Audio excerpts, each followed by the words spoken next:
खैर दोस्तों, मैं हूं दिनेश केवोरा। आप सबका स्वागत है न्यूज टाइम के ऊपर। न्यूज टाइम के टॉक शोज में हम बुलाते हैं भारत के विद्वानों को जो डिफरेंट डोमेन्स के एक्सपर्ट होते हैं, और इसके अलावा विदेशों से भी कई बार हमारे साथ मेहमान जुड़े हैं।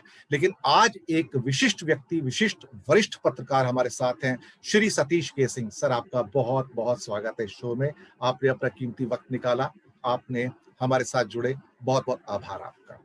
श्री सतीश के सिंह पत्रकारिता में एक बहुत ही वरिष्ठ नाम, एनबीएसए के मेंबर, एडिटर गिल्ड के मेंबर, जी न्यूज के अंदर लंबी यात्रा 27 साल की, और आखिर में चीफ एडिटर के तौर पे वहां पर काम किया। इसके अलावा एनडीटीवी के अंदर और न्यूज 24 में सीनियर पोजीशंस पर काम किया। दिल्ली यूनिवर्सिटी से पॉलिटिकल साइंस में एमए है। इसके अलावा बहुत बार विदेश यात्राएं की हैं, खास तौर से प्रधानमंत्रियों के साथ में, जिनमें अटल जी का नाम है, मनमोहन सिंह जी का नाम है। पाकिस्तान के दौरे किए हैं, और अनुभव इतना ज्यादा कि जिसको शायद मैं बयान नहीं कर सकता हूं। शायद सतीश के सिंह जी का जीवन अपने आप में एक यात्रा है, वो यात्रा जिसके अंदर शायद क्या कहते हैं कि एक पूरा ज्ञान का सागर है, और आज उस ज्ञान के सागर में से कुछ बूंदें उनके खास तौर से एक्सपीरियंस के थ्रू हम समेटने की कोशिश करेंगे अपने दर्शक मित्रों के लिए। सतीश जी, स्वागत है एक बार फिर से, आप आए, बहुत बहुत आभार। बोरा साहब, मैं आपका शुक्रगुजार हूं कि आपने मुझे इस लायक समझा कि मैं बात करूं।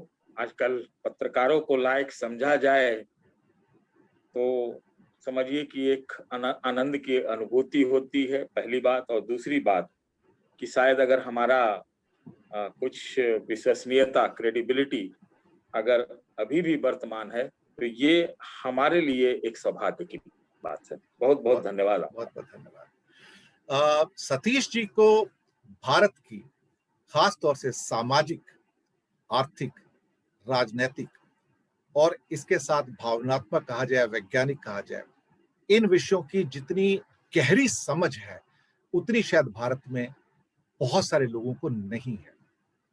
सर, भारत जा कहाँ रहा है? पहली प्रश्न तो नहीं है, लेकिन भारत की दशा और दिशा एक संक्रमण काल है। कहाँ जाता हुआ नजर आ रहा है भारत सर? बोरा साहब, मुझे लगता है कि भारत एक चौराहे पर खड़ा है, जहां से कौन सा रास्ता निकलेगा ये फिलहाल कहना मुश्किल है जी। अभी एक नोबेल पुरस्कार विजेता इकोनॉमिस्ट ने, क्रुगमैन साहब ने कल या परसों ही एक बयान दिया कि जो इनकम इनइक्वालिटी है वो बढ़ रहा है, और इसको तुरंत के तुरंत इस चीज को समेटना बहुत जरूरी है, मतलब टैकल करना, नंबर एक।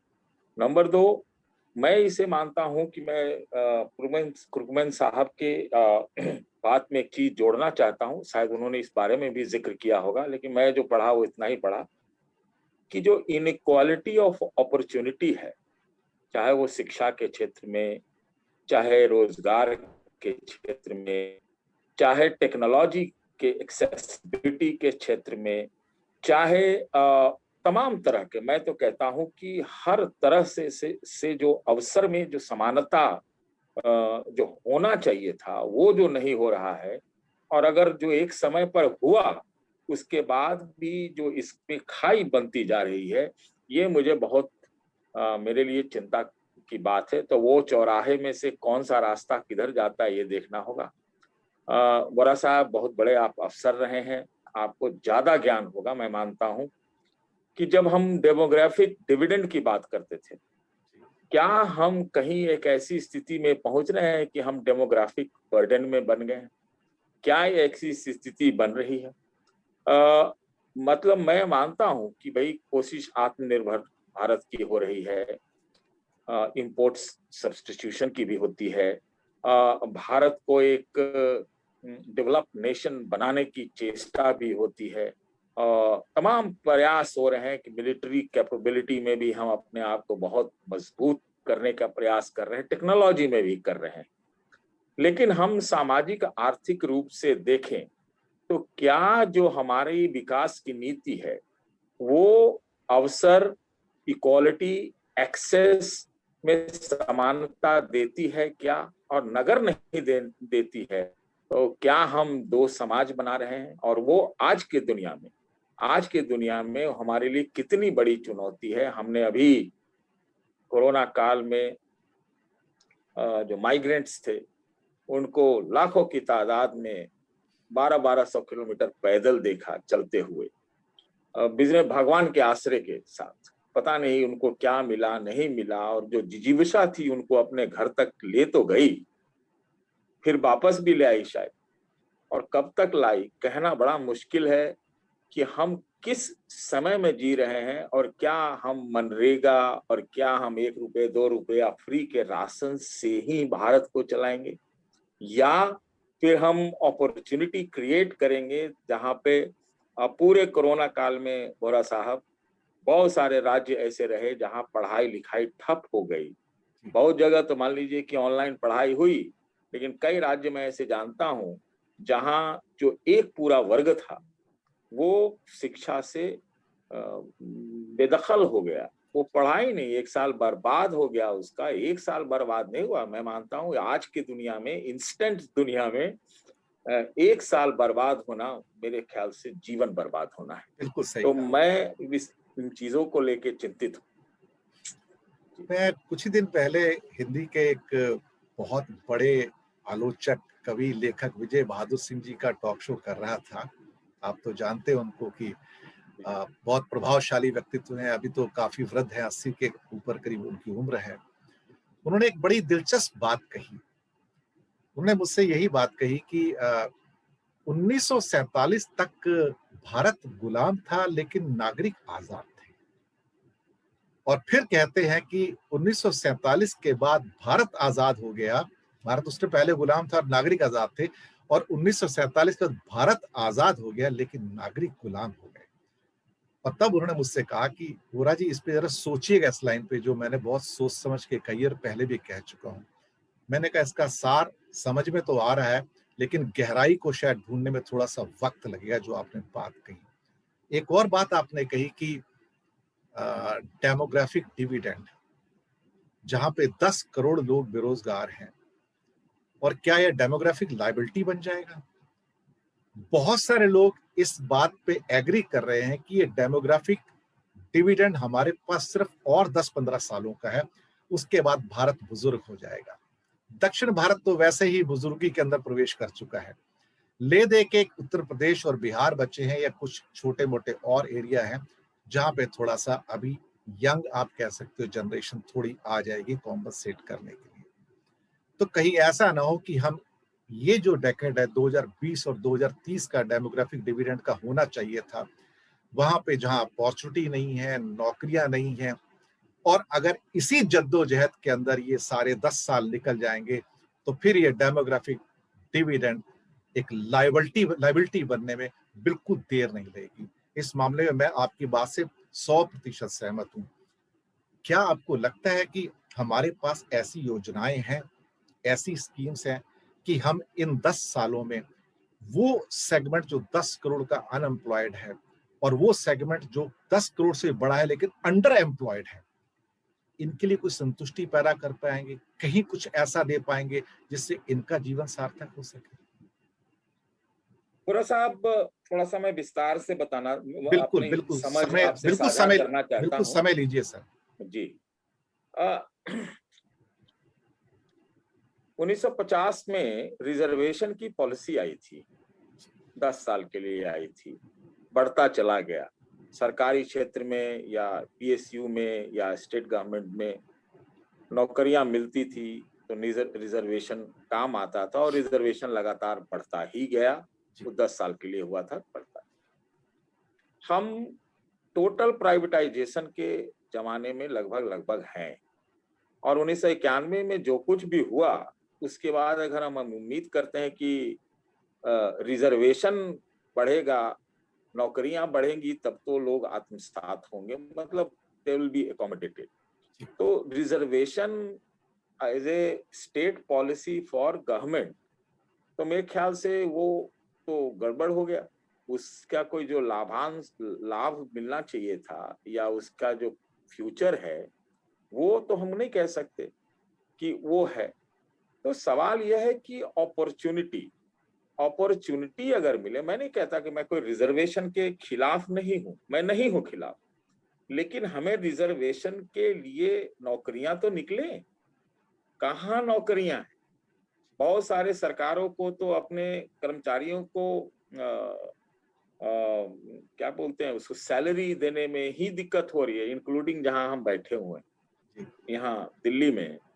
ये मतलब नगर निगम के लोगों को भी नहीं दे पा रहे हैं। जी तो जी ये स्थिति है कि सरकारी खजाना हमसे बेहतर आप जानते हैं कि अभी टैक्स की क्या स्थिति है, कहाँ से आ रहा है, नहीं आ रहा है, उद्योग धंधे कितना चल रहे हैं, कितने एंटरप्राइज हैं, क्या है। आप प्राइवेटाइजेशन की बात हम जरूर कर रहे हैं, टाइम लगेगा उसमें। तो बात यह है कि जब स्वरोजगार की ही स्थिति है तो स्वरोजगार में या तो रिजर्वेशन हो। अब ये तो एक स्थिति है, जब प्रधानमंत्री जी ने stand up startup skill India वाला कार्यक्रम चलाया था तो मैं बड़ा खुश हुआ था कि भाई रास्ता तो शायद यही आगे का है, तो फिर अच्छे से हो, लेकिन वो चल नहीं पाया। और वो कितना चला हम सब जानते हैं, क्या चला नहीं चला, और राजनीतिक सिस्टम में, स्पाइल सिस्टम में वो कितना और कैसे चलता है वो भी हम जानते हैं। चाहे आप मुद्रा योजना की ही ले लें, चाहे कुछ भी। अब तो हम सोच रहे हैं, सुन रहे हैं कि रिटेल में जो आप लोन ले रहे हैं वो भी बहुत ज्यादा डिफॉल्ट हो रहा है।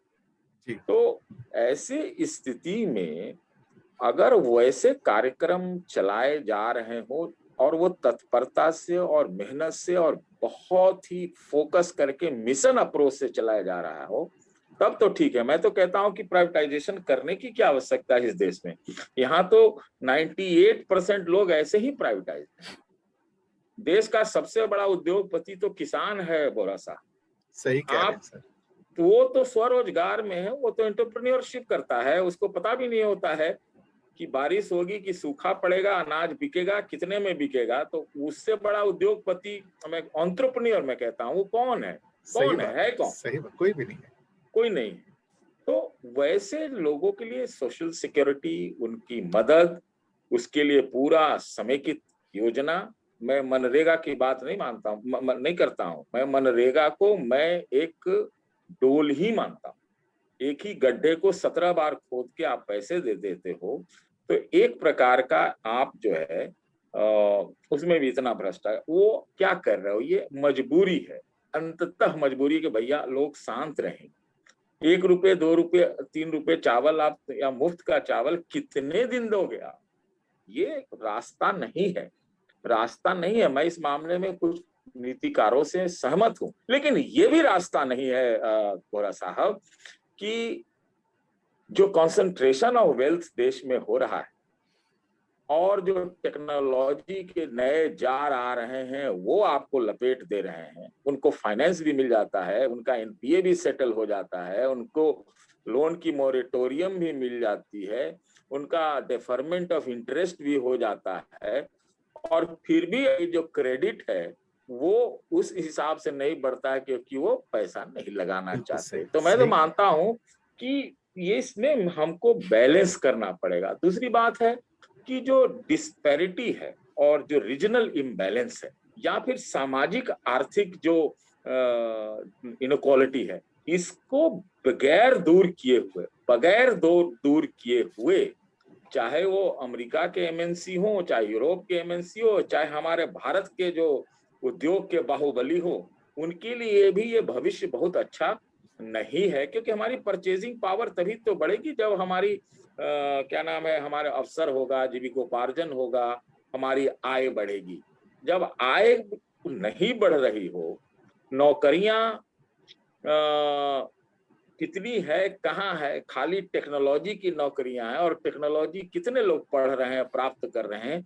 इन सारी चीजों का संक्षेप में मुझे लगता है बहुत ही गहराई से विश्लेषण करके देखना पड़ेगा। ये है एक अभी कुछ समय पहले एक सौम्यकांति घोष की रिपोर्ट आई थी जो चीफ इकोनॉमिस्ट हैं, जिसमें उन्होंने एक तो भारत के अंदर ही खास तौर से पर कैपिटा इनकम की डिस्पैरिटी शो की थी, जहां पे बिहार $700 के आसपास खड़ा है। उत्तर प्रदेश, ये उनके आंकड़े कोविड ईयर को मिलाकर हैं जो मार्च में खत्म होंगे। उत्तर प्रदेश करीब $980 पे खड़ा है और वहीं पे कुछ राज्य जो पश्चिम और दक्षिण भारत के हैं वो $3000 और $6000 के बीच में खड़े हैं। ऐसा लगता है कि इंडिया और भारत का डिफरेंस भी बढ़ता जा रहा है यहाँ पे। दूसरा चौंकाने वाला आंकड़ा अभी 3 दिन पहले आया है। इंसिडेंटली वो रेवेन्यू डिपार्टमेंट का है, लेकिन एक दूसरे डिपार्टमेंट उसमें मैं नहीं था, वो इनकम टैक्स का डिपार्टमेंट है। मुझे उसको देखकर थोड़ा सा शॉक लगा है। ये 19-20 के रिटर्न्स फाइल्स हैं, ये 20-21 के नहीं है, तो कोविड ईयर से पहले वाले हैं जो पिछली मार्च तक खत्म हो गए थे। 1,49,00,000 टैक्स पेयर की जगह घटकर 1,41,00,000 टैक्स पेयर हो गए। 8 लाख कम होते हैं। मुझे स्लैब याद है। 5 लाख और 10 लाख के बीच में 6% टैक्स पेयर्स कम हो गए। 10 लाख से 20 लाख के बीच 2% टैक्स पेयर्स कम हो गए। 20 लाख और 50 लाख के बीच में 8% कम हो गए सतीश जी।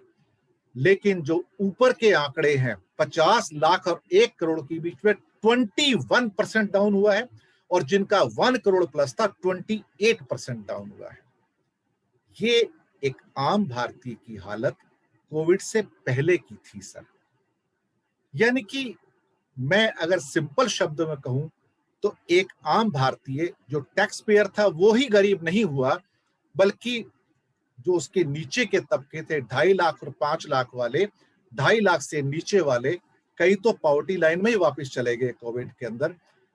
ये हालात कुछ अच्छा नजारा पेश नहीं करते, एक ऐसी पिक्चर पेश नहीं करते जिसमें मैं कुछ एक आशा की किरण ढूंढ सकूं सर। देखिए, मेरा ये मानना है कि अगर जो इसमें आशा की किरण क्या हो सकती है, मुझे लगता है कि जो भारत की जिजीविसा है और भगवान भरोसे एटीट्यूड है वही एक आशा की किरण है। मैं आप समझिए कि कैसे कोरोना काल में लोग जिए, कैसे ये थोड़ा जो अनाज वाला मिल गया उससे मदद तो बहुत हुआ, इसमें कहीं से दो राय बिल्कुल नहीं है। सही है, जरूरत भी थी। हाँ, तो लेकिन बात ये है जो आपने ये कहा कि भाई टैक्स का बात ठीक है, हमको तो अवसर तो पैदा करना ही पड़ेगा ना, उद्योग धंधे तो बढ़ाने ही पड़ेंगे ना। या तो आप नौकरियां बढ़ा लो, नौकरियां सरकारी क्षेत्र में बढ़ नहीं सकता। मैं तो ये मानता हूँ बोहरा साहब कि अगर सिक्योरिटी गार्ड की भर्ती होती है, सिपाही की भर्ती होती है, या हमारे जवानों की भी भर्ती होती है, तो ये एक डिटरेंट है। ये कोई प्रोडक्टिव जॉब नहीं है, आप प्रोडक्टिविटी की जॉब नहीं है। आप सुरक्षा रक्षा जो है आफ्टर ऑल आपके ऊपर कंटेक्चुअली इम्पोज्ड है, ये प्रोडक्टिविटी नहीं है। हमको प्रोडक्टिविटी के क्षेत्र में अगर आत्मनिर्भरता का जो ये नारा चला है, अगर कस के जोर से सबको मिला के बढ़िया से हो तो ये एक उम्मीद की किरण बन सकती है। लेकिन अगर आप ये सोचेंगे कि भाई जैसे चल रहा था वैसे नहीं चलेगा, पहली चीज। दूसरी चीज जो मैं कहना चाहता हूं ये है कि जो आपने जिक्र किया टैक्स का, ये कम हो रहा है, स्वाभाविक है, टैक्स कम होना ही था। कोरोना में भी और कोरोना से पहले के बाद वो कम होना था, क्योंकि हम लोग सब इकोनॉमिक डेटा जानते हैं कि क्या था नहीं था। कारण भी हम लोग जानते, कारण भी है। मैं तो मानता हूं कि पिछले 4-5 साल से भारत के उद्योग जगत ने, उद्योगपतियों ने एक अघोषित हड़ताल कर रखी थी। बिल्कुल बिल्कुल बिल्कुल अघोषित हड़ताल थी कि भाई हमारे ऊपर इतना बर्डन बढ़ रहा है तो हम काम ही नहीं करेंगे। आप समझ रहे हैं, मैं विश्वास बिल्कुल की बिल्कुल एक सही कमी कहा, हुई। सहमत। हाँ हाँ, और उसके बाद यहाँ के उद्योगपतियों ने एक ऐसा माहौल बनाया जिसमें अब उनको बहुत सारे कंसेशन मिल गए, चाहे वो कॉर्पोरेट टैक्स नीचे गया हो, चाहे वो एनपीए का मसला हो, चाहे एनसीएलटी का मसला हो, चाहे आत्मनिर्भरता में, चाहे एमएसएमई में ही आपको कई सुविधाएं मिल गई, ये सारे कुछ मिल गए, तो वो अघोषित। अच्छा, ये तो बात हो गई। टेक्नोलॉजी वाले जो कंपनियां थी उनको बहुत फायदा हुआ कोरोना काल में, हम सब जान रहे हैं। अब जैसे मान लीजिए ई कॉमर्स बढ़ता है थोड़ा सा, वो भी प्रोडक्टिविटी वाले थोड़ी हैं, वो भी तो एक बिचौलिए का ही काम कर रहे हैं मेरे ख्याल से।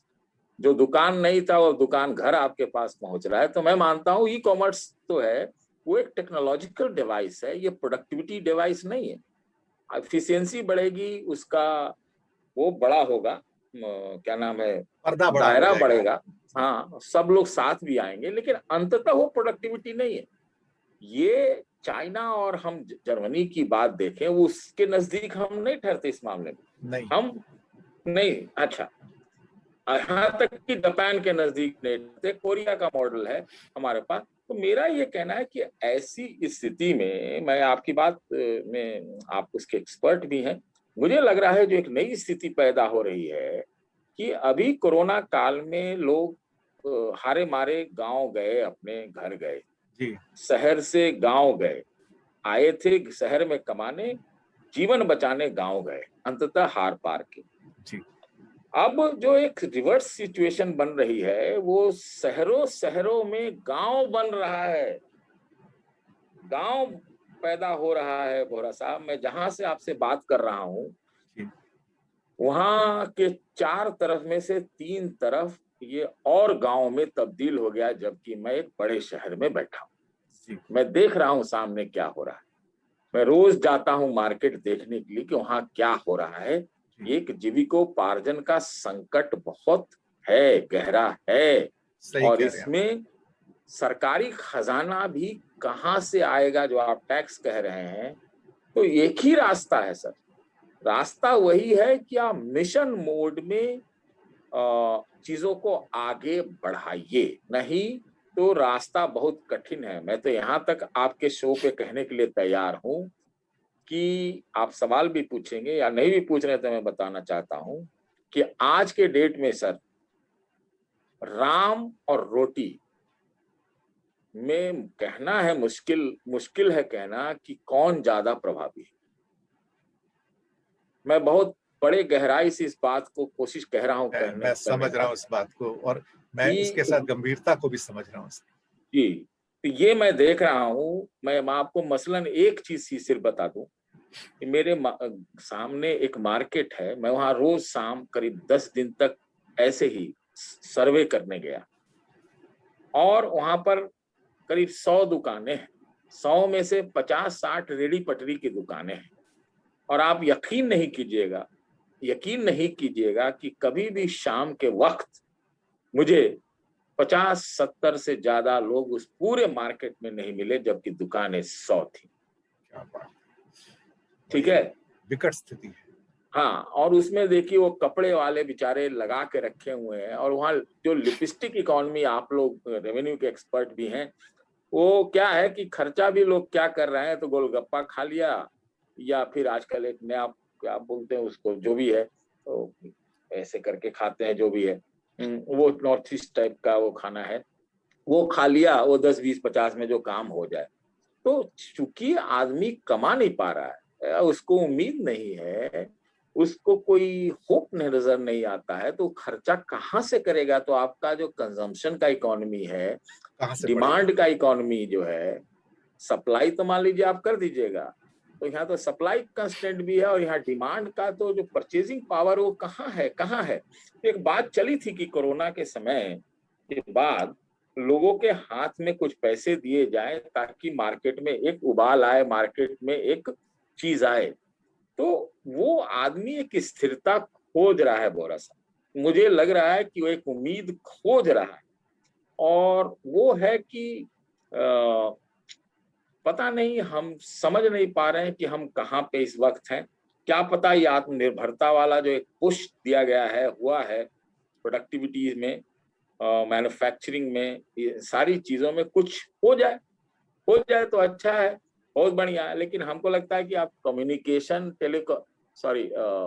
ये कम्युनिकेशन टेक्नोलॉजी और ई कॉमर्स आदि आदि तो टेक्नोलॉजिकल डिवाइस तो हो जाएंगे, लेकिन जो बुनियादी रूप से जो जरूरी है, वो है आदमी का आमदनी का की उम्मीद, उसको रेलेवेंट रोजगार, और उसकी कमाई, और जिसको हम फिर कहते हैं पर कैपिटा इनकम। बिल्कुल सही कहा आपने। मैं एक ऐसे विषय की ओर ले जाना चाहूंगा अभी सतीश जी को, जो कभी कभी थोड़ा सा अनछुआ रहता है और जिसके ऊपर मैंने काफी प्लेटफॉर्म्स के ऊपर बात की है, कभी कभी एज ए कॉर्पोरेट स्पीकर भी बात की है। कई बार हम भारत सरकार को भी चिट्ठियां लिखते हैं उसके बारे में। जो बड़े बड़े जो मंच हैं वहाँ भी बात करते हैं। अभी 2-3 दिन पहले एक मंच पे मैं इस बारे में फिर से बात कर रहा था कि एक नए किस्म की न्यू एज कोर कॉम्पिटेंसी अगर हम पैदा नहीं करेंगे तो आगे नहीं बढ़ पाएंगे। क्रुगमैन साहब ने कल ही एक जो परसों एक बात कही थी, सर आपने रेफर किया था कि अशोका यूनिवर्सिटी में आए हुए थे, वहां पे वो बात कर रहे थे। उन्होंने एक बात और कही थी कि भारत एकदम से ब्लाइंडली चाइनीज मॉडल को फॉलो करने की कोशिश ना करे, क्योंकि आपके पास वो इंफ्रास्ट्रक्चरल एक्सीलेंस नहीं है जो चाइना के पास है। दूसरी बात उन्होंने कहा कि अगर आप चाहते हैं कि जहां तक लेबर बेस्ड चीजें होती हैं या इंडस्ट्री होती है, उसमें भी आपके पड़ोसी बांग्लादेश और वियतनाम आपसे ऊपर है, और कोई भी व्यक्ति आपके पास आने से पहले वहां जाना पसंद करेगा। तो बांग्लादेश ने अपनी कोर कॉम्पिटेंसी गारमेंट में पैदा की और पूरी दुनिया के अंदर उसने इस टाइम करीब करीब 7%, 6.8% के उसका पूरा गारमेंट का मार्केट है। हम उसके नजदीक भी कहीं नहीं आते हैं। लेकिन जिस मुद्दे पे मैंने बात की थी, जिसको चाइना ने तो अनाउंस कर दिया अभी कुछ दिन पहले, लेकिन मैं उसके बारे में लेटर पहले लिख चुका था सतीश जी।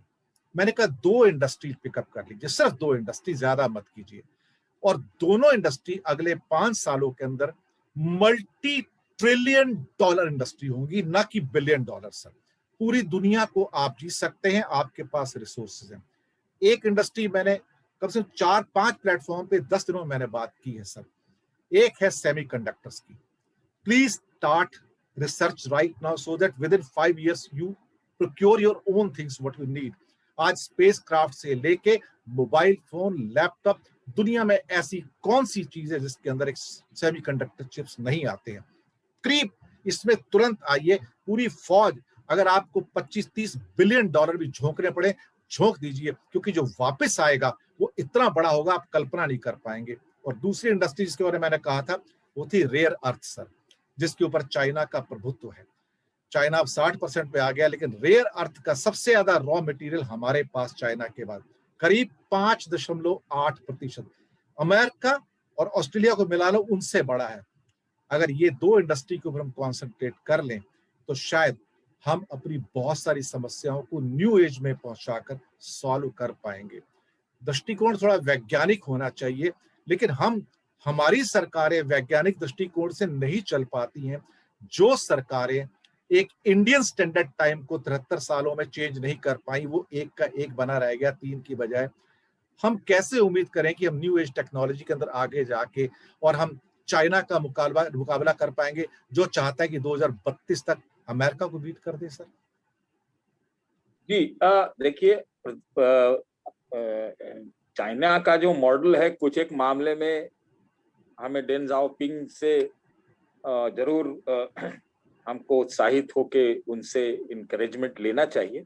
लेकिन हर एक देश की अपनी एक विविधता होती है। जैसे आपने रेयर अर्थ और सेमीकंडक्टर की बात की, मैं मानता हूं कि इंडिया स्पेसिफिक नीति करने में आपको एक ह्यूमन कैपिटल जो है आपका, या तो आप उसको इतना उन्नत बना दें, या फिर आप बांग्लादेश का मॉडल ले लें।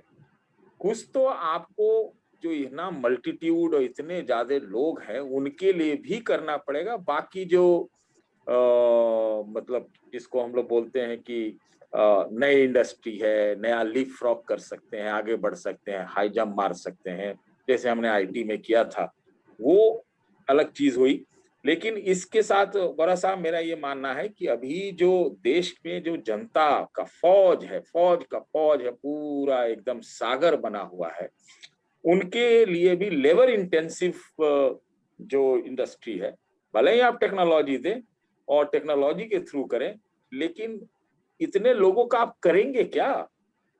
इतना करेंगे क्या? आप कुछ भी नहीं कर सकते बिना, जब तक आपको इतने लोगों की भार होती है। कहते थे ना पहले कि जी इतना बड़ा मार्केट हमारा है तो हमारे पास तो दुनिया आ जाएगी। अरे आ तो जाएगी, लेकिन वो कहाँ आएगी? वो थोड़ी ना वहाँ का इलेक्ट्रिक व्हीकल बेचने के लिए टेस्ला वाला यहाँ पर हमारे जिले में बेच पाएगा। कहाँ से बेच पाएगा? नहीं बेचेगा। तो वो फिर वो यहाँ के इंडिया के हिसाब से कोई इलेक्ट्रिक स्कूटर निकालेगा।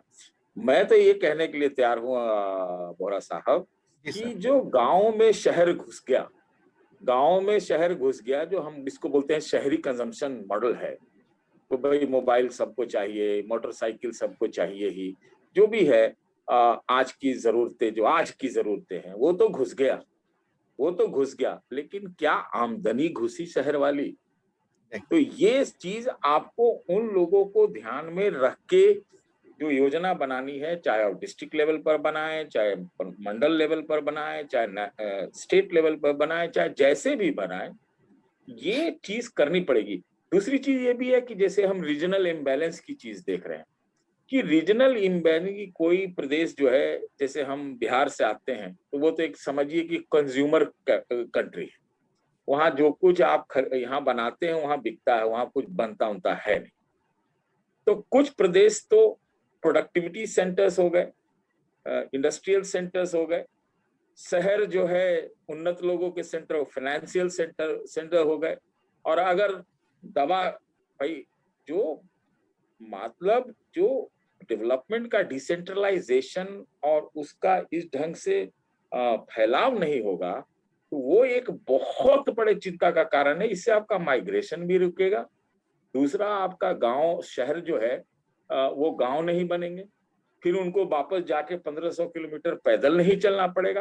तो ये जो क्लस्टर कंटेनमेंट पॉलिसी है वो देखना पड़ेगा। और इसमें मैं मानता हूं कि ये मनरेगा और खाना देने से काम नहीं चलेगा, उसके लिए उनको एक रेलेवेंट रोजगार अवसर पैदा करने पड़ेंगे, और वो स्टेट लेवल पर पैदा करने पड़ेंगे, लोकल लेवल पे। आप वोकल पर लोकल, प्रधानमंत्री जी ने एक नारा दिया है ना?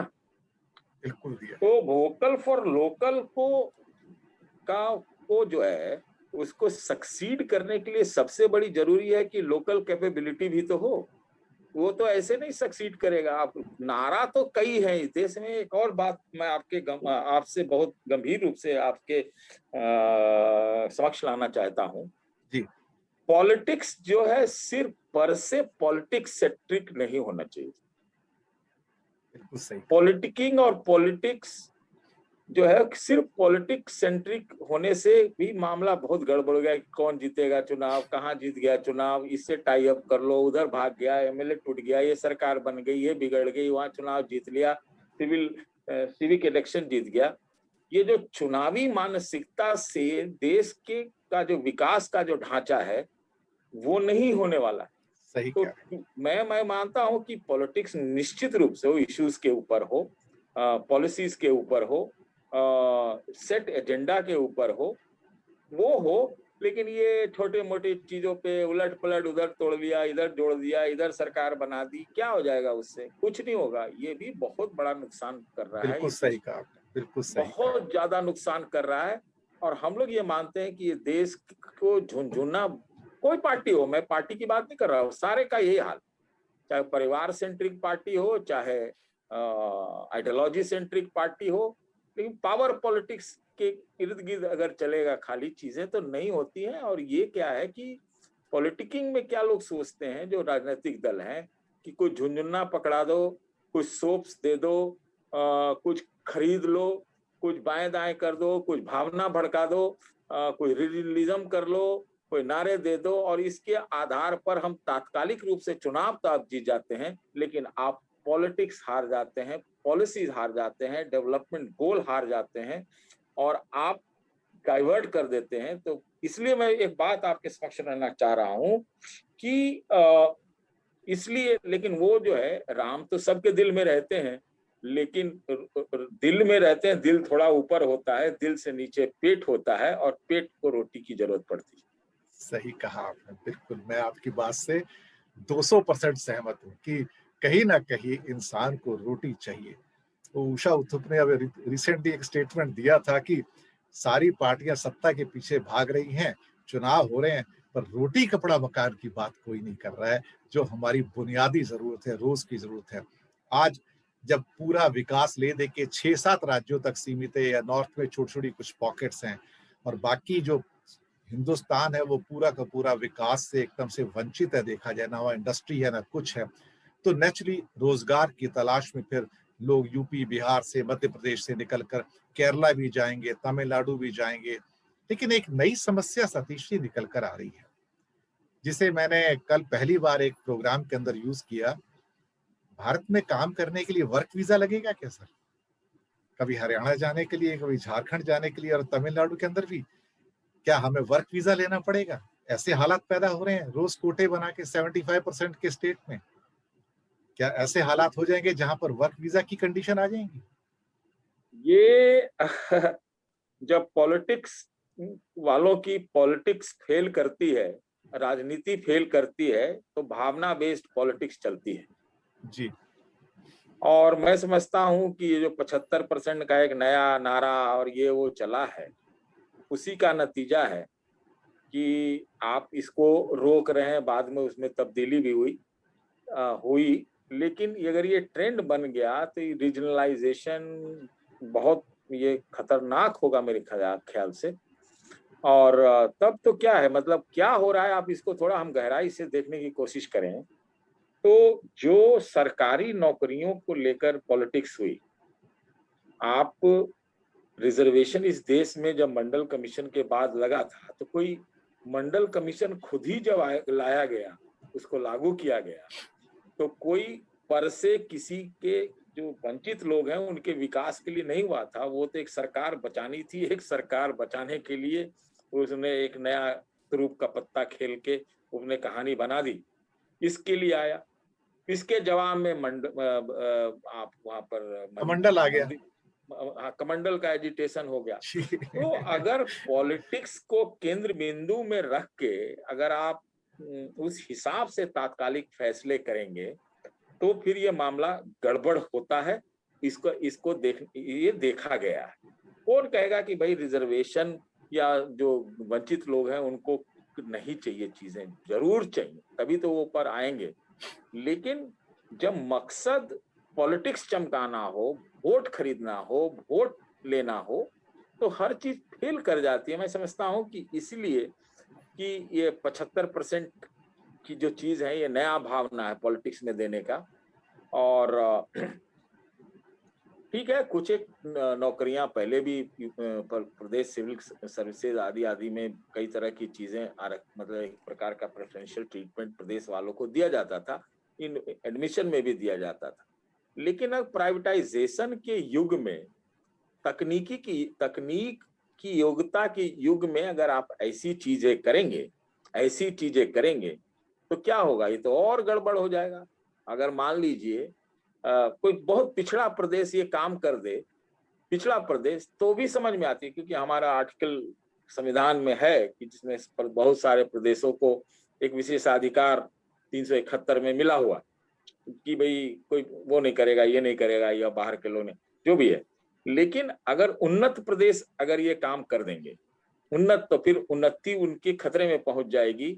और दूसरा की जो डिस्पैरिटी की, जिस हम रीजनल इम्बैलेंस की बात कर रहे हैं बोरा साहब, वो फिर और बढ़ जाएगी।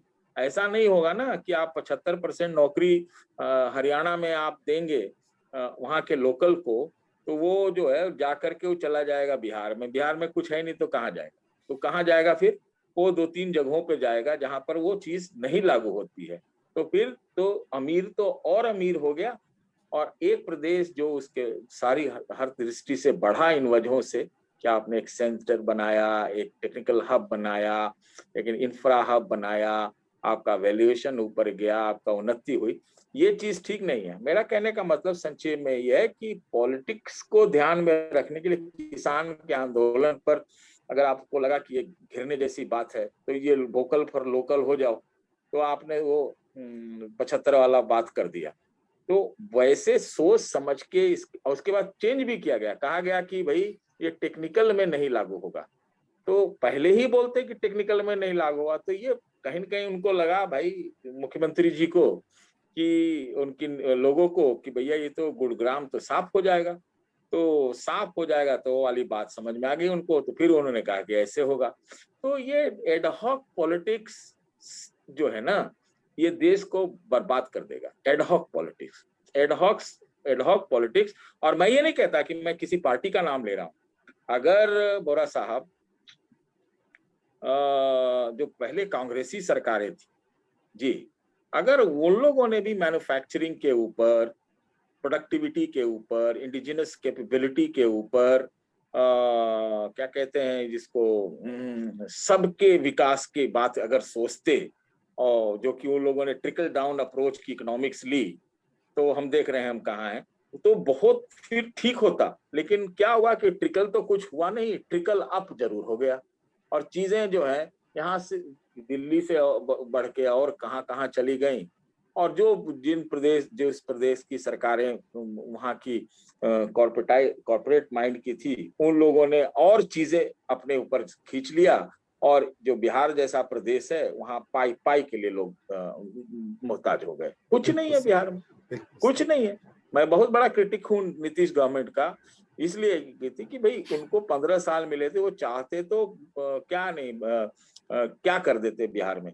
लेकिन वो काम उन्होंने सिर्फ इतना ही किया कि लॉ एंड ऑर्डर लालू के समय खराब हुआ, उसको सुधार दिया, रोड थोड़ा बन गया, और अस्पताल थोड़ी चलने लगी। तो ये तो बुनियादी जरूरत है, उससे तो चीजें आगे बढ़ेंगी ना। अवसर तो पैदा करो, लोगों को रोको, मुंबई से खींच खींच के लाओ, सूरत से, जो अपने यहाँ तुम्हारे यहाँ काम करे। काहे का भोजपुरी इंडस्ट्री भाई मुंबई से चलेगा? काहे नहीं चलेगा पटना से, छपरा से और आरा से? क्यों चलेगा भोजपुरी इंडस्ट्री? क्यों नहीं ईस्टर्न यूपी से चलेगा? क्यों चलेगा मुंबई से, जिसको भोजपुरी बोलने भी नहीं आता है? किसी को नहीं आता वहां पर बोलने के लिए। तो ये सारी चीजें करनी पड़ेंगी। उन चीजों में काम नहीं करना है तो भैया आप क्या कर रहे हो, तो 75% लगा दो। सबसे इजी वे आउट और इजी चीज होती है कि कुछ ऐसा कर दो जिसमें लोगों की भावना को, हाँ जी हाँ देखिए अब तो बाहर वालों को नहीं मिलेगा, हम लोग को ही मिलेगा। ये एक भाव आपके अंदर इंप्रेशन है, भले मिले या ना मिले, आप क्या रहेगा ही नहीं कोई, तो दोगे किस चीज में? दरअसल आपका कहना बिल्कुल सही है। दो देशों की कहानी करीब करीब एक साथ शुरू हुई थी, जापान की और भारत की। वक्त भी आसपास ही था, 45 का 47 का। वो जंग की विभीषिका से निकला हुआ, राख से निकला हुआ देश था। भारत के पास फिर थोड़ा इंफ्रास्ट्रक्चर जिंदा था, उनके पास वो भी नाश हो चुका था। पर शायद कहीं ना कहीं रास्ते कुछ अलग होते चले गए। राजनीतिक जो एक संवाद होता है या उसका एक सेटअप होता है, उसमें बदलाव होते चले गए। जब तक हम एक दीवारें खड़ी करना बंद नहीं करेंगे, तब तक किसी प्रगति की उम्मीद नहीं की जा सकती है। और हमने शायद सड़कें नहीं बनाई, स्पीड ब्रेकर ज्यादा बनाए। हमने छतें नहीं बनाई, दीवारें खड़ी करके एक भूल भुलैया बनाने की कोशिश की हर जगह। इंडस्ट्री के लिए हो, खेती के लिए हो, कुटीर उद्योगों के लिए हो, आम आदमी के लिए हो, हर जगह हमने दीवारें और भूल भुलैया खड़ी की कि उसके मेज के अंदर जाके गुम हो जाए, उसे ना पता लगे क्या चल रहा है। पर कोई भी देश इस ढंग से ग्रेट नहीं बनता है। हमेशा पीछे मुड़ के कि 100 साल पहले क्या हुआ और 500 साल पहले क्या, उससे भविष्य नहीं बनता है। उससे लेसन लिए जा सकते हैं। जब तक हम अगर महान राष्ट्र बनना है, तो फिर भले ही हम कहें वेस्टर्न है, अमेरिका को देख के एक लेसन तो मिलता है कि मेल्टिंग ऑफ कल्चर्स क्या होता है और कैसे बाधाएं दूर कर दो, दीवारें दूर कर दो, लोगों को फ्लोरिश करने का मौका दो, रिसर्च का मौका दो, उनको आगे बढ़ने का मौका दो। वो लोग जो वहां जाते हैं वो भी महान बनते हैं, उस देश को भी महान बनाते हैं। हम पता नहीं क्यों चीजों को सीख नहीं पाते हैं और आगे बढ़ नहीं पाते हैं, और वहीं ले दे के उसी एक कुएं के मेंढक के अंदर बार बार घूमते रहते हैं। या मोटरसाइकिल का कुआं होता है, वही मोटरसाइकिल चलती रहती है, वो बाहर निकलती नहीं कभी। विषय बदलते हैं सर थोड़ा सा, और विषय बदल कर आते हैं थोड़ा सा राजनीति पे। भारत में कुछ ऐसा हो रहा है जो पहले कभी नहीं हुआ था, चाहे वो फ्रीडम हाउस रिपोर्ट थी, वीडम रिपोर्ट थी, या फिर इसके अलावा अभी इलेक्शंस आ रहे हैं 5 राज्यों के। कहीं ना कहीं कुछ ना कुछ ऐसा हो रहा है जो भारत को आगे ले जाने से रोक रहा है। हम शायद यहां भी ऐसा लगता है कि अपने अपने ग्रुप्स में कैद हो गए हैं। वो एक खुली स्वच्छंद मानसिकता अब नजर नहीं आती, वो खुला संवाद नजर नहीं आता, वो खुली बात नजर नहीं आती जहां पे हम खिलखिलाकर हंस सकते थे। आज ऐसा लगता है कि ना केवल हम अपने कुओं में बंद हो गए हैं, बल्कि हमारी सोच भी कुंठित होती जा रही है। मुझे डर उससे लगता है। चुनाव में जो रिजल्ट होंगे सो होंगे, उसके ऊपर तो आपसे हम थोड़ी सी विवेचना चाहेंगे, लेकिन इतनी कुंठित मानसिकता के साथ हम कितनी दूरी तय कर पाएंगे अल्टीमेटली सर? प्रश्न थोड़ा सा उस दूसरी किस्म का है, लेकिन इस किस्म के प्रोग्राम से कभी कभी वो दिल के दर्द होता है, वो छलक ही जाता है सर। देखिए वोरा साहब, मुझे क्या लगता है कि जो ये propaganda, publicity, disinformation, miss information और कम्युनिकेशन, ये सारी चीजों को जो कंट्रोल करने की जो प्रवृत्ति बनी है, वो उसके कारण जो है मेरे ख्याल से बुनियादी रूप से आर्थिक है। बुनियादी रूप से आर्थिक है कि आप एक विचार को, एक विचारधारा को कोई भी करता हो, और जो सरकारों का चरित्र सब जगह का एक ही है, ऐसा ही है, सारे सरकारों का ले लीजिए। लेकिन ये प्रवृत्ति बढ़ी है कि भाई पॉलिटिक्स में जब सीरियस गेन जब नहीं होता, उसके नतीजे नहीं मिलते हैं, मतलब उसका लाभ नहीं मिलता है, तो आदमी नॉन सीरियस चीजें ज्यादा करने लगता है, चाहे उसमें भावना हो, चाहे वो 70% हो, चाहे आप जो है, तो एक डाइवर्सन होती है। और अगर डाइवर्सन कोई एक जगह ले ले, एक रास्ता बना ले, वो आप सामने आ जाए, मतलब कहने का मतलब कि अभिव्यक्ति सामने आ जाए, तो फिर वो दिक्कत पैदा करती है, क्योंकि हम दिक्कत में हैं, अपनी दिक्कत हम ज्यादा बताएंगे तो लोगों को दिक्कत होगी। हम दिक्कत में हैं, अब अपनी दिक्कत को हम एक वो देंगे, एक अभिव्यक्ति देंगे, तो फिर जो लोग हैं उनको लिए ये दिक्कत पैदा करेगा। तो इसलिए पॉलिटिक्स को मैं तो मानता हूं कि बहुत भावनात्मक, तात्कालिक, कंटेक्चुअल और प्रोपेगेंडिस्ट होता जा रहा है। और दूसरा कि मैं ही सही, मी और मतलब कहते हो ना हाईवे, वो वाली बात सही नहीं है। और पूरी तरह से ये बात एकदम समझ में आती है बात कि थोड़ा सा यूनिटेरियन, मतलब यूनिटरी फीचर्स जो है वो हर चीज में आपको दिखाई पड़ेगी। आप तो टैक्स वाले हैं, टैक्स में रहे हैं, तो आपको भी पता है कि टैक्स में सरचार्ज तो आप ही लोग केंद्र में ले लेते होंगे। तो पूरा फेडरल स्ट्रक्चर जो है, फेडरल स्ट्रक्चर, वो सारी चीजें हो रही हैं। तो ये अभिव्यक्ति जो है हर तरफ, अभी पढ़ा मैंने कि जीएसटी का जो लॉस होने जा रहा है कॉम्पनसेशन में, वो 3 लाख करोड़ का होने जा रहा है। तो भाई अगर कोई राज्य हल्ला करने लगेगा तो इसका तरीका क्या है? उसका तरीका क्या है? सिमिलरली अगर हम ये बताएं आज के डेट में कि ये हालत हमारी खराब है, तो आप क्या करेंगे? आप क्या करेंगे? और यही सारी चीजें हैं। हम देखें जिस तरह से आप जिस प्रदेश में बैठे हुए हैं, जहां पे हैं आप, और अभी क्या हुआ, ऐसा लग रहा था जैसे मुंबई बनाम दिल्ली का मैच चल रहा। कई चीजों में हमने देखी, बहुत सारी चीजों में, उसका जिक्र न करें तो ज्यादा अच्छा है। जांच के मामले में, छापे के मामले में, केस के मामले में, धरपकड़ के मामले में, सारी चीजों में एक प्रतिस्पर्धा हो गई। ये क्यों हो रहा है?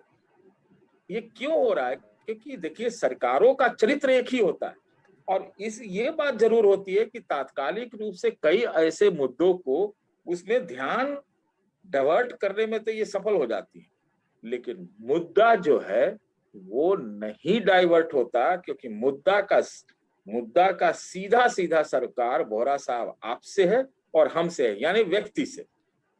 तो भावना तभी तक काम करती है जब एक भावनात्मक रूप से एक स्थिति आपकी संपूर्णता की हो जाती है, तब वो बात काम करती है। लेकिन अगर बुनियादी जरूरतें आपको मार करने लगती है, तो उसका क्या है तरीका?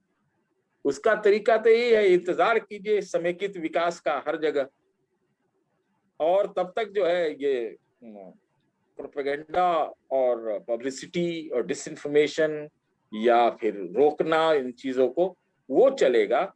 लेकिन मुद्दा डाइवर्ट नहीं होता, मुद्दा मुद्दा ही रहता है। मैं बोलता था, अभी मैं आपको पॉलिटिक्स पे आप पहले लाए, मैं ही ले आता हूं आप, कि बिहार में, मेरे शब्द पे मत जाइएगा, मैं ऐसे तो बोलते हैं, बिहार में एक के लोगों ने एक भारी संख्या में एक लौंडे को वोट दिया। मेरे शब्द पे मत जाइएगा। 32-31 साल का अनटेस्टेड लड़के को बिहार के लोगों ने वोट दिया। तो क्या बिहार के लोगों ने उस व्यक्ति को वोट दिया या बिहार ने व्यवस्था के खिलाफ वोट, या अपनी स्थिति को बयां करते हुए? क्या था वो वोट? उसका विश्लेषण बहुत जरूरी है। आप समझ रहे हैं ना बिल्कुल समझ रहा हूं सर। कि एक तरफ इतने बड़े बड़े नेता, टेस्टेड नेता, विश्वसनीय नेता, उसके सामने दौड़ने वाला व्यक्ति हेलीकॉप्टर से वो जाए और 100 से ज्यादा सीट ले आए, जिसका बाप सजायाफ्ता हो, जिसके ऊपर कई तरह के आरोप हो, उसको लोगों ने वोट दे दिया। ये लोग उसके लिए नहीं वोट दे रहे थे, लोग जो वहां काम कर रहे हैं, वहां पर सरकार वकार चला रहे हैं, यहाँ भी उनके खिलाफ वोट था, या अपनी अभिव्यक्ति थी। तो ये ऐसा क्यों हो रहा है? ये क्या हो रहा है? ये मैं कह रहा हूं, मुद्दा जो है, मुद्दा मैं बार बार फिर से कह रहा हूं, जिसकी मैंने पहले ही शुरुआत की थी, कि मुद्दा बुनियादी है और उसी पे चोट करनी पड़ेगी। अगर आप चोट नहीं करेंगे तो फिर ये कहीं न किसी रूप में आता हुआ दिखाई पड़ेगा। भले ही आप, मैं किसान आंदोलन की जो बात आप जरूर हमसे पूछेंगे, लेकिन मैं मानता हूं वो एक अभिव्यक्ति जो रूरल डिस्ट्रेस का है, जीविकोपार्जन का है, वो किसान के आंदोलन से ज्यादा मुझे लगता है वो रूरल भारत, ग्रामीण भारत का आंदोलन। सही कहा। और मैं किसान के मुद्दे पे आता हूँ, लेकिन लास्ट के 2 मुद्दे मैं डिस्कस करूंगा। एक थोड़ा सा बंगाल पे आता हूँ। जी जी। क्योंकि उसके बिना फिर चर्चा थोड़ी अधूरी रह जाएगी। जी जी। हालांकि मुद्दे इतने सारे हैं कि वो इस 1 घंटे के प्रोग्राम में शायद सॉल्व ना हो पाए, लेकिन फिर हम मिलेंगे, दोबारा भी आएंगे। लेकिन बंगाल की दशा और दिशा के बारे में बताइए सर। जितना आप नजदीक से उसे जानते हैं, शायद बहुत कम लोग जानते होंगे। उतना तो मैं नहीं कहूंगा। मैं बंगाल के बारे में इतना जरूर कह सकता हूं कि दशा कोई बंगाल की अच्छी है ऐसा नहीं। पहली बात ये महत्वपूर्ण है। दशा अंग्रेजों के जमाने में 1912 से पहले बंगाल का अच्छा रहा होगा, तभी शायद दिल्ली राजधानी आई थी। तो अब जो उसके बाद कई राज्य चले, कई तरह के राज्य चले, उसमें कोई बंगाल में इतना पॉपुलेशन है, इतना बहुत अच्छा है, ऐसा मैं नहीं मान सकता।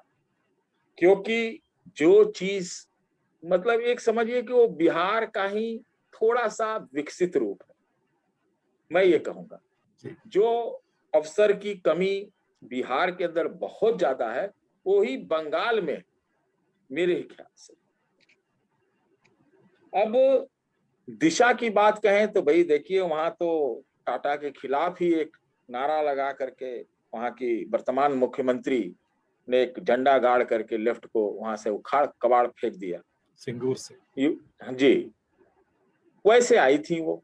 तो वहां तो ट्रेड यूनियन मूवमेंट, हड़ताल, फलाना ठिकाना, हरदम कुछ न कुछ चलता रहा है। तो कोई बहुत आमूल चूल परिवर्तन ममता जी के में हो गया होगा ऐसा मैं नहीं मानता। तो बुनियादी रूप से स्थिति बहुत अच्छी होगी ऐसा मैं नहीं मानता हूं, लेकिन वहां पर 2 भारी वार मशीन के बीच में संघर्ष है। वो स्ट्रीट फाइटर है ममता बनर्जी, और Bharatiya Janata party carpet bombing करके इनका एकदम चुनाव लड़ने का पूरा वार मशीन है टोटल। चाहे वो नेताओं की भीड़ लगा के हो, नेताओं के टेक्नोलॉजी से हो, चाहे वो किसी प्रकार से, उनके पास बड़े बड़े नेता हैं, खुद प्रधानमंत्री जी हैं। देखते देखते 18 सीट उनके नाम पर बंगाल में निकल गई थी पिछले 2019 के चुनाव में। तो वहां संघर्ष बहुत 2 पॉपुलिस्ट आर्मी के बीच में, पॉपुलिस्ट, और दोनों ही पार्टियां प्रोपेगेंडा में और पब्लिसिटी में बिल्कुल कमजोर नहीं। एक दूसरे को अब पता नहीं उनको ममता जी को चोट कैसे लगा मैं नहीं जानता, मैं इस पर कोई टिप्पणी नहीं करूंगा। लेकिन अब वो एक प्रोपेगेंडा और पब्लिसिटी का एक पांव जरूर बन गया है। वो पांव जो है वो प्रोपेगेंडा और पब्लिसिटी का बन गया है। तो वो लगता है कि वो स्ट्रीट फाइटिंग जानती है और इस तरह से वो लड़ना जा। अब उनके ऊपर आरोप ये लगा कि भाई मुस्लिम तुष्टीकरण करती हैं, और करती भी होंगी, इसमें कहां से कोई दो राय है। लेकिन तब वो उन्होंने चंडी पाठ से पढ़ना शुरू कर दिया। तो ये स्ट्रेटेजी फाइटिंग भी चल रहा है। और दूसरा, एक बंगाल के डॉक्टर के रूप में उन्होंने अपने आप को दिया।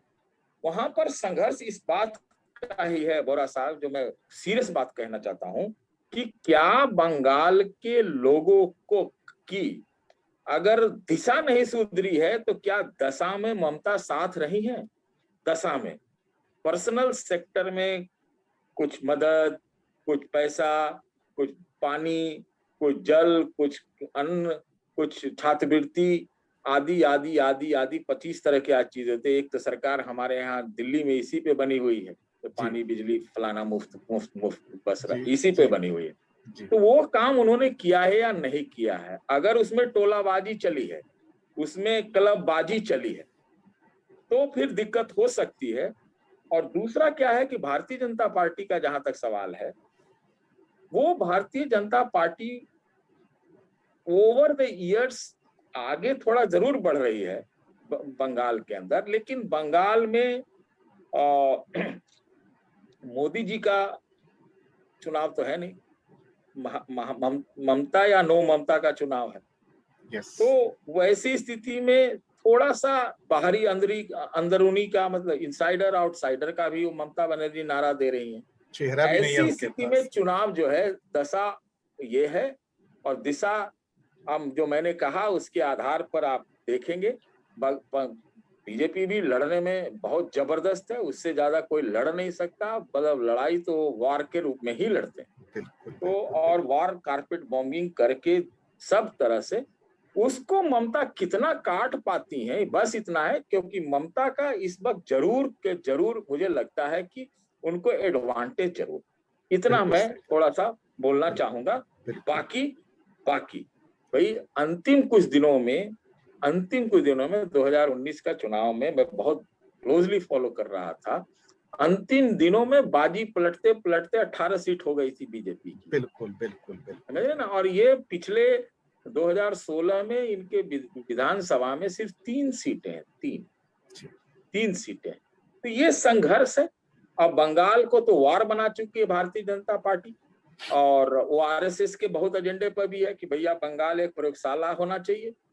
तो वैसे में ये स्थिति है, हम क्यों प्रिडिक्ट करें। लेकिन हाँ, इतना तो जरूर ही कह सकते हैं कि अभी है या स्थितियों में या कुछ का नाम ले लीजिए, जो भी कहिए, थोड़ा सा ममता ने इनसे मुकाबला तो निश्चित रूप से कर लिया है।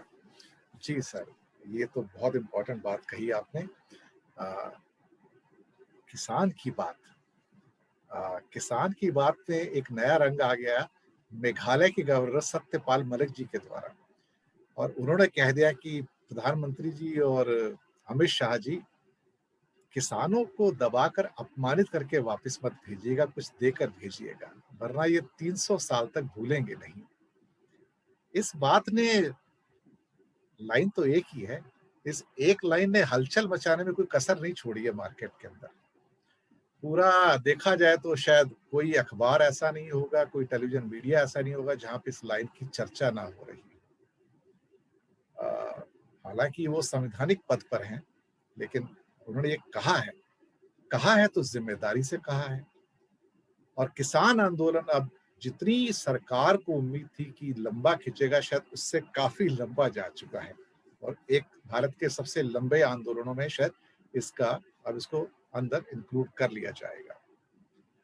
सर, इसकी दिशा क्या होगी? क्या सत्यपाल मलिक जी जो कह रहे हैं वो ठीक कह रहे हैं? देखिए, जहां तक किसानों के आंदोलन का संगठनात्मक दृष्टि है, उसमें जो संगठन का अभाव थोड़ा दिखता है। मतलब सिर्फ नेतृत्व का दिखता है। बिल्कुल। लेकिन किसान जो देश का है, चाहे किसी कोने का है, इसका जिक्र मैंने पहले किया, आपने मेरी बातों पे थोड़ा सा मैंने गौर किया जी। तो वो समस्या तो पूरे देश में है, बहुत भयानक है, इसमें कहीं से कोई दो राय नहीं होता तो पुलवामा के बाद 72,000 का मुद्दा उठाने के कुछ ही दिन बाद 72,000 का राहुल गांधी ने उठाया था देने का। आप पुलवामा होने के बाद और जो पाकिस्तान से हुआ उसके तुरंत फौरन बाद तात्कालिक तब की मोदी सरकार ने 6,000 रुपए किसानों के खाते में आनन फानन में डाले थे। 2 किस्त चली गई थी तुरंत के तुरंत। ऐसा क्यों हुआ था? कहीं न कहीं ये लगता है कि स्थिति किसानों की अच्छी नहीं है। ये मतभेद हो सकता है कि भाई हम किसानों को कैसे सुधार सकते हैं, उनकी दशा दिशा कैसे सुधार सकते हैं। किसानों का मुद्दा गंभीर है और सतपाल मलिक चूंकि उनका कोई आरएसएस और बीजेपी का क्रेडेंशियल ऐसा रहा है, ऐसा तो नहीं रहा है। वो तो उसी इलाके से आते हैं, जहां तक मुझे जानकारी है कि वो बागपत एरिया से, उसी इलाके से आते हैं। तो उन्होंने शायद वो भावना पहुंचाने की कोशिश की है और एक तरह से उन्होंने एक गट्स दिखाई। हालांकि संवैधानिक पद पर रहते हुए बोलना चाहिए, नहीं बोलना चाहिए, नहीं बोलना भी चाहिए मेरे ख्याल से, इस्तीफा देके बोलते, लेकिन उन्होंने ये बात बोल दी है। तो सही आप कह रहे हैं कि इसकी गूंज होगी। जो कह रहे हैं वो कि देना चाहिए, तो देना हमारे ख्याल से भी देना चाहिए, क्योंकि देखिए ये शायद पहली बार हो रहा है, पहली बार ये बात गौर कीजिए मुझे कि देश के प्रधानमंत्री एक आंदोलन को जो कि दिल्ली के बॉर्डर घेर के बैठे थे और इतना हल्ला प्रोटेस्ट वगैरह महापंचायत वगैरह हो, उस आंदोलन को प्रधानमंत्री जी ने पवित्र बताया है, वो भी संसद के पटल पे। क्यों बताया है पवित्र? आंदोलनकारी नेताओं को परजीवी कह सकते हैं, आंदोलनजीवी कह सकते हैं, लेकिन उन्होंने जैसे ही आंदोलन को पवित्र बताया है तो कोई एक वजह होगी, तो वो वहां पर वजह पवित्रता कह रहे हैं और सतपाल मलिक कह रहे हैं कि उनको दे के कुछ भेजिएगा। इन दोनों में मैं बहुत दूर की एक कड़ी तो जुड़ती ही है। देना तो पड़ेगा। अब कैसे दे, कहां से दें? क्या ये पूरा आंदोलन जो है वो अपना मिनिमम इनकम मांग रहा है? मिनिमम इनकम का क्या समय आ गया जो राजन साहब कहते थे भाई, वो उसको एमएसपी लगता था कि ये तो भाई एश्योर्ड मिनिमम इनकम है, जहां भी है ऐसे तो 6% होते हैं, तो वो क्या पूरे देश में मांग रहे हैं कि भैया हम इतना जोखिम लेके एंटरप्रेन्योरशिप करें आसमान के आगे और सूखे के नीचे, तो हमारा तो कोई एक स्थिति होना चाहिए, एक गारंटी होनी चाहिए। बिहार का उदाहरण देते हैं कि बिहार में 2005 में हट गया एपीएमसी और ये वो, तो वहां का दाम कितना है वो भी था, पता कीजिए में कितना किसानों को मिलता है, क्या मिलता है। तो मुद्दा तो है। मैं भी किसान परिवार से, मेरा भी जमीन थोड़ा बहुत है गाँव में, मैं बराबर टच में रहता हूँ गाँव के, बराबर हर दिन, तो मैं जानता हूँ गाँव की स्थिति। उसमें एक डिस्प्लेसमेंट की भी बात है, थोड़ा सा मैं आपके नजर में लाना चाहता हूँ, आपके पास समय हो जी। डिस्प्लेसमेंट की कि गाँव में जो एब्सेंटी लैंडलॉर्ड जिसको कहते हैं, तो नहीं लेकिन एब्सेंटी लैंडलॉर्ड, जमीन पति जिसको मैं कहता हूं, उसकी खेती कौन करता है? सब ने खेत अपना दे रखा है गांव के लोगों को ही, तो हाँ बटाई में, चौराहे में, तेरहे में, कुछ में दे रखा, वही परिवार खेती करता है। आगे आने वाले समय में अगर ये उन्नत ढंग से, टेक्निकल ढंग से खेती अगर वहां हुई, तो वो जिसपे वो खा रहे हैं गरीब लोग, उनका क्या होगा? डिस्प्लेसमेंट अगर होगा तो क्या कोई विस्थापन तो होना ही होना है। जो 50 लोग काम करते थे हाथ से, खुरपी से, कुदाल से, वो तो अब मशीन से, ट्रैक्टर से होगा। हमारे इलाके की बात कर रहा हूँ, वो फिर कहाँ जाएंगे? क्या वो शहर आएंगे? वो क्या स्थिति है। दूसरा, फिर एमएसपी की क्या स्थिति है। तीसरा, कि जो 1 रुपए 2 रुपए 3 रुपए और मुफ्त का जो चावल गेहूं मिल रहा है, मिलता अब कोरोना काल में, वो कौन खरीदेगा, कहाँ भंडारण होगा, कितने में मिलेगा, सरकारें खरीदेंगी, क्या होगा, बहुत तरह के सवाल हैं। मैं इन बातों पे नहीं जा रहा हूँ। हो सकता है इसलिए सरकार में अगर कोई गड़बड़ी नहीं देखती तो ये थोड़ी कहती कि हम 18 महीना के लिए जो है इसको विलंबित करने के लिए तैयार हैं, या सुप्रीम कोर्ट के इससे। तो कहीं ना कहीं इनको जो है इस पे नजर देना होगा। ठीक है, ये किसानों का मुद्दा सिर्फ ये 3 कानूनों तक है। मैं आपका नजर खींचना चाहता हूं कि क्या ये 3 कानूनों तक सीमित है, कि किसानों का या रूरल इंडिया का या आम आदमी का या जीविकोपार्जन के लिए संघर्ष कर रहे, उसमें माइग्रेंट भी शामिल था जो 1500 किलोमीटर चल के आया, ये उनका मुद्दा है। और इसका जो मैक्रो और माइक्रो गहराई है वो कुछ ज्यादा है। बिल्कुल सही कहा आपने। मुद्दे बहुत गहरे हैं और सतीश जी ने कहा कि किसानों का मुद्दा कोई सीमित मुद्दा नहीं है, बहुत बड़ा मुद्दा है और उसको बहुत वाइड स्पेक्ट्रम में देखने की आवश्यकता है। ये दरअसल एक 70 mm स्क्रीन वाला मुद्दा है, तो इसको 16 mm की स्क्रीन पर देखने की प्रयास ना किया जाए तो ज्यादा अच्छा होगा, क्योंकि ये समस्या आज की तो बनी नहीं है, ये तो दशकों दशकों से चली आ रही है, आजादी से पहले की भी है। किसान भारतीय समाज का एक अभिन्न अंग है, अन्नदाता है, दिन रात काम करता है, देश सेवा में सब लगे हैं, किसान लगा है, जवान लगा है, स्कूल के बच्चे लगे हैं, रोज सुबह स्कूल जाते हैं, और तो और जो मुझ जैसे सीनियर सिटीजन्स हैं वो भी लगे हुए हैं कहीं ना कहीं अपने रूप में। तो सभी कार्यरत हैं, जो कार्यरत है वही देश सेवा है। मुद्दे बहुत सारे हैं, बहुत सारे मुद्दों पे चर्चा हो सकती है, समय की बाध्यता हो जाती है, सीमा हो जाती है, लेकिन जाने से पहले एक अंतिम टिप्पणी, मैं उसका लालच रोक नहीं पा रहा हूँ, मैं सतीश जी से जरूर दूंगा कि कुछ बहुत सारी बातें फिर आने वाले एपिसोड्स में भी कहेंगे, लेकिन कोई एक बहुत महत्वपूर्ण बात छूट गई हो तो उस पर प्रकाश डालिए सर। देखिए बोरा साहब, मैं तो इतना ही कहना चाहता हूं कि जो एक महत्वपूर्ण विषय मैं आपके समक्ष आपके मार्फत से रखना चाहता हूं जी। कि ऐसी स्थिति न पैदा हो देश में कि पॉलिटिकल पार्टीज की रेलेवेंस जो है कम हो जाए। महत्वपूर्ण बात कही जी। और जनता जो है वो मुद्दों को अपने उठाना शुरू कर दे, सही कहा, अपने हाथ में मुद्दे ले ले, है कि नहीं। इसका मैं बहुत लंबा चौड़ा अर्थ देखता हूं जी। क्योंकि डेमोक्रेटिक प्रोसेस में राजनीतिक दलों की एक संरचना है कि उसके तहत हमारा सब काम होता है, और वही चीजों को अपना डाइसेंट में, प्रोटेस्ट में, एजिटेशन में, डिमांड में, पॉलिटिक्स में, वोट से नहीं वोट से, हार के जीत के, सब वो इधर से उधर, मतलब दोनों पक्ष में रहते हैं। झूठे दिलासे जनता को न दिए जाएं,